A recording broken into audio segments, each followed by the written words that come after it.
धन्यवाद अध्यक्ष महोदया। मी सर्वप्रथम शाहू फुले आंबेडकरांच्या महाराष्ट्रातून प्रतिनिधित्व या ठिकाणी करत आहे।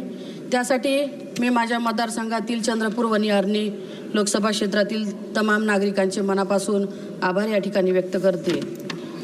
अध्यक्ष महोदया, 2014 मध्ये म्हणजेच 10 वर्षापूर्वी केंद्रातील मोदी प्रणित सरकारने सत्तेत येताच शेतकऱ्याचे उत्पन्न दुप्पट करण्याचे आश्वासन आम्हाला दिले होते। पण गत 10 वर्षातील माझ्या चंद्रपूर वनी आर्णी लोकसभा क्षेत्रातील शेतकरी कुटुंबाची परिस्थिती अतिशय भयावह अशी आहे। चंद्रपूर यवतमाळ जिल्ह्यातील आत्महत्याग्रस्त शेतकऱ्यांची फक्त गेल्या 5 वर्षातील आकडेवारी जिल्हा प्रशासनाने जी आम्हाला दिली आहे त्याप्रमाणे आहे की चंद्रपूर जिल्ह्यात 444 तर यवतमाळ जिल्ह्यात 1641 याप्रमाणे आहे।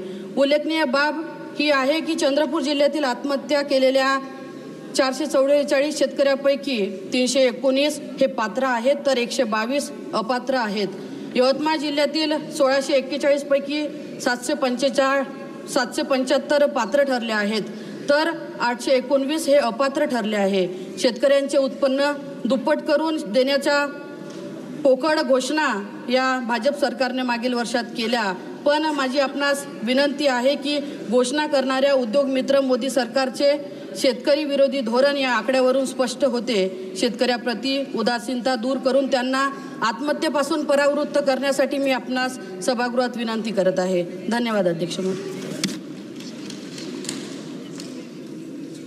माननीय सदस्य आशीष दुबे